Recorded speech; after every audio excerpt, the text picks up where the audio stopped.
Do you ever take triggers on the kit for opening gates? There was more back in the days. Right. Okay. Triggers, but I use triggers now too, but not like for triggering. I use the sound. Right. Okay. The ugly electronic sound. And sometimes it's cool on like an add-on for getting more attack for the snare. Sure. I'm using it right now for the snares. Yeah. So I'm putting it on the bottom of the snare. Okay. And there you go. There you have these nice like 5 to 10 Ks frequencies that you're aiming to get from the bottom microphone. But you can't because it's coming from the trigger. Yeah, and you get those frequencies from the trigger instead, and then blend that in. That's really, really nice. That's so like a D drum trigger. Yeah, exactly. Yeah. These red ones are amazing for that. And that's just found out by a mistake, you know. Yeah, fantastic. We ran out of microphone one time, and like, we should have one bottom. Let's try this, and then that's great. So, and do you generally tend to take clean hits from each of the drums before tracking or after tracking? I always sample every drum kit that I do. Yeah. It's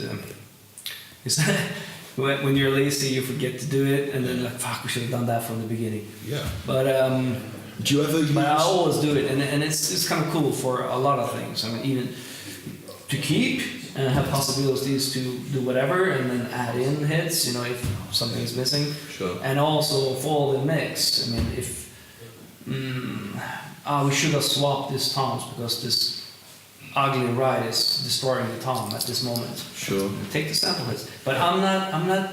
Also, it's not only like boom, pause, boom.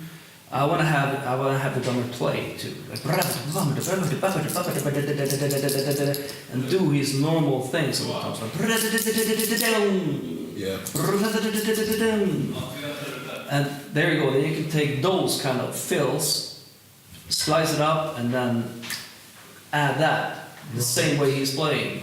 Then you can keep the original channel on, I don't know, minus 10 to 15 dB, right, and add in that one instead. Because the drum sounds different, why? Because the shell is still sustaining. Exactly. You will never get this cool thing by just samples. Just clean. Yeah. Okay. So if you're playing, that's awesome. I'm doing it a lot for bass drums and blast beats, for example. You have the drummer play different blast beats during the sample session, like fast things. And then you can add in that one, if the snare is too low for certain parts. And generally, do you tend to use samples taken from the kit used for tracking, or will you use other library samples or samples you created yourself from different sessions? I mainly use it for the same kit. Right. I mean, that's the whole idea. Yeah, sounds a lot more natural. Yeah, absolutely. And if you're missing something, of course you do it sometimes, but try to keep the same kit. Moving on to bass, Daniel. A lot of your productions have got phenomenal bass sounds. Obviously, the In Flames album we were chatting about before has got really hear the note definition, but it's really full and controlled as well.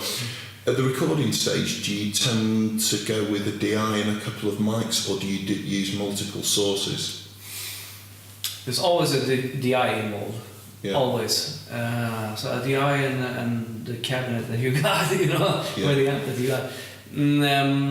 I think it's not a lot of good amplifiers for bass. No. So that's been the main problem. You're trying to aim it, get it through a guitar amp or a guitar cabinet that you got lying around, and then there's just a bunch of those. It's a lot of EQing, to get the sound. And it's a lot of plugins, man. Yeah. I'm using a lot of plugins. Do you use amp simulation at the mix stage as well, or do you just tend to stick with the DI and amp?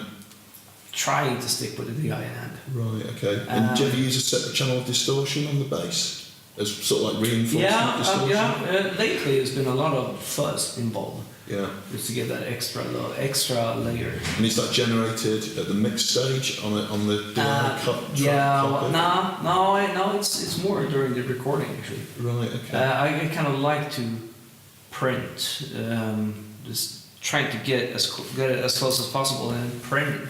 I'm not afraid of printing compressions or EQs or distortion. If it sounds good, print it. Right. I don't like the idea of having millions of options in the mix. No. I mean, it will only compress the mix to a certain period instead of okay, I'll start to mix from day one. Yeah.